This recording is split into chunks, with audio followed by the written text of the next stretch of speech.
Iran మీద America దాడి చేయడానికి సిద్ధపడిన వెంటనే ఇప్పుడు సౌదీ అరేబియా వణికిపోతుంది.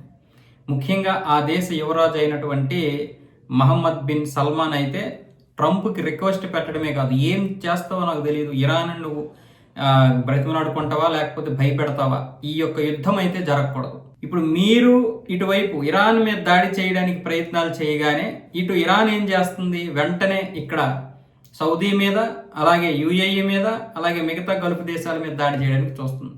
ఇక్కడ తీవ్రంగా నష్టపోతున్నది ఎవరు అంటే సౌదీ అరేబియా అని చెప్పి ఇప్పుడు ఆ రాజు మహమ్మద్ బిన్ సల్మాన్ ఏమొచ్చేసి వాపోతున్నాడు.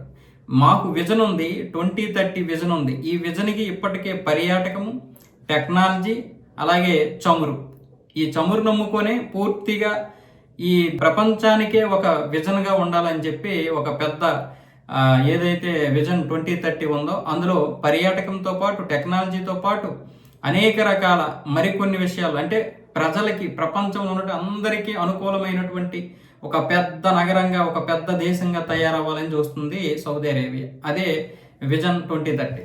దీనికి సంబంధించినటువంటి అవకాశాలన్నీ చమురు అమ్ముకొనే ఇప్పుడు సమకూర్చుకోవాల్సినటువంటి పరిస్థితి. ముఖ్యంగా ప్రపంచ దేశాల్లో ఉన్నటువంటి పెట్టుబడిదారులందరినీ కూడా రప్పిస్తున్నటువంటి ఈ తరుణంలో రకరకాలుగా యుద్ధాలు చేయడం వల్ల ఈ యొక్క హూతీలు, ఎవరైతే హూతీలు ఉన్నారో ఈ హూతీలను అడ్డుకోవడం సౌదీ అరేబియాకి కష్టంగా మారింది. మరొక వైపు టెహరాన్ ఏమొచ్చేసి సౌదీ మీద విపరీతంగా క్షిపణులు దాడులు చేస్తుంది, ఈ చమురు క్షేత్రాల మీదే దాడి చేస్తుంది. అంటే ఎక్కడ కొడితే అమెరికాకి నొప్పి వస్తుందో ఆ విధంగా ఇప్పుడు టెహరాన్ ఏమొచ్చేసి తెలివిగా రష్యా ఇచ్చినటువంటి సలహాలతో యుఏఈ మీద, సౌదీ మీద కొడుతుంది. యుఏఈకి సౌదీకి పడదు, కానీ యుఏఈ, సౌదీ రెండు అమెరికాకి స్నేహంగా ఉన్నాయి. సో ఈ నేపథ్యంలో యమన్తో పాటు అందరూ కూడా ఇప్పుడు ఇరాన్కి సపోర్ట్గా ఉండడం వల్ల ఇంకా ఇటువైపు అటువైపు అన్ని వైపుల నుంచి కూడా సౌదీ అరేబియా నష్టపోతుంది. హూతీలు కూడా నెక్స్ట్ దాడి చేస్తామంటున్నారు. ఇప్పుడు ఆ 2030కి ఆ విజన్ ఏదైతే ఉందో దానికి చాలా విఘాతం ఏర్పడుతుంది. అందుకనే ఇప్పుడు సౌదీ అరేబియా వణికిపోతుంది.